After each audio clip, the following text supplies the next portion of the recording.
Hi friends, I am Dr. Vittal Bhagi, Senior Interventional Cardiologist from Apollo Hospital, Bangalore. Friends, even today, the most common cause of death in the world and in India is heart attack. Heart attack happens because of the blockage in the arteries of the heart due to the cholesterol and blood clot.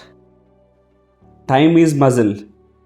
Every 30 minutes delay during heart attack can increase the risk of death by 7.5%.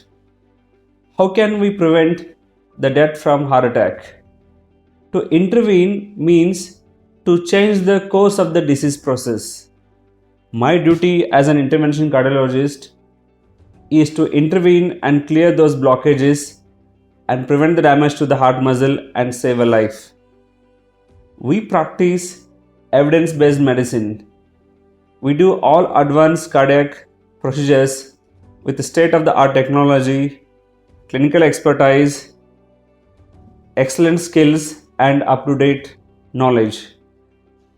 We do complex cardiac interventions. To name a few, we do multivessel stenting, bifurcation stenting, intravascular imaging, optical coherence tomography, intravascular ultrasound, permanent pacemaker implantation, intracardiac defibrillator, cardiac resynchronization therapy, balloon mitral valvotomy, device closures, transcutaneous aortic valve replacement, intravascular lithotripsy or rotablation, so and so. So we have all the skills, knowledge to clear the blockage, to alter the disease course. Friends, believe me, we intervene to change the disease course from illness to wellness. Thank you.